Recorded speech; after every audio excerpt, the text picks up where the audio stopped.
Stefanak. Okay. Exactly. Stefanak also said that she did not believe E. Jean Carroll, despite the fact the judge said Donald Trump raped her. Yeah, liable for sexual abuse and defamation. And the judge, and Trump continued to act like a vile pig. So this is the Stefanak, this is the person Elise Stefanak or Stefanik is that she would take a victim and double down on her like Donald Trump. This is how he treats women. And Elise Stefanik is all for that. A jury finds continued defamation. He's guilty of someone's character. He's liable. The jury finds he's liable of sexual assault. The judge says, by any definition, he raped E. Jean Carroll. And Elise why would you even weigh in on that? Stefanak decides he's going to say, I don't believe her. Yeah. Caddy K's with us.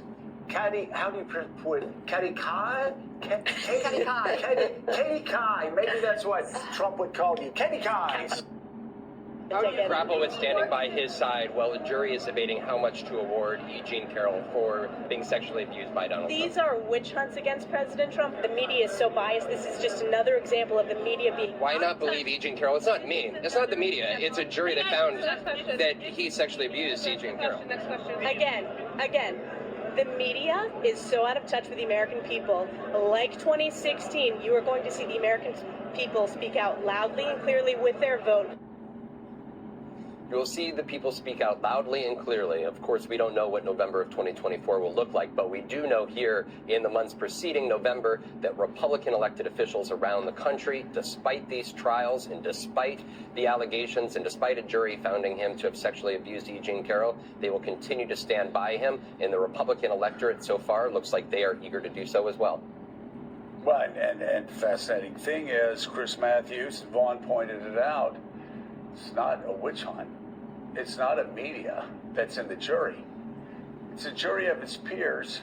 A jury of his peers, whether it's in New York, that found him guilty of sexually abusing E. Jean Carroll. That's not a witch hunt. That's a jury. It's not a witch hunt when you have a judge saying that what he did would be defined as rape anywhere else.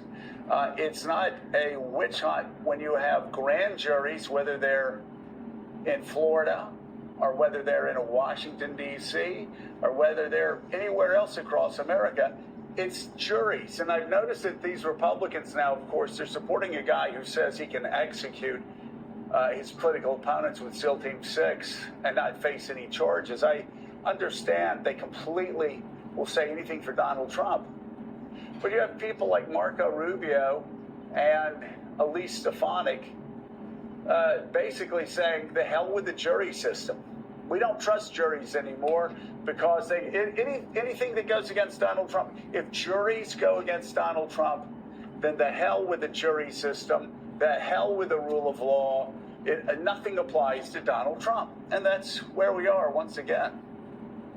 Well, you've got 200 people who have already pled guilty to felony charges for January 6th at the U.S. Capitol. That's real business. These people can face up to 18 to 20 years in prison.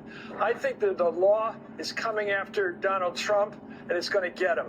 And I think the same system that's worked for those 700 people altogether, for either felony or misdemeanor charges, have pled guilty to because of January 6th. And the mastermind behind it all is the guy who lied about saying he won the election of 2020, Donald Trump. He lied after the election. He lied on the day of January 6th, all through it. And now today, he's lied about the E. Jean Carroll case. I know E. Jean Carroll. She used to be on my show all the time.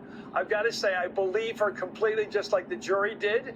And I think that they're going to give a lot of money to her, because maybe $10 million in addition to everything, because they really believe she's been hurt by this. I think Trump is just lying all the time. And the people that believe a liar all the time are crazy.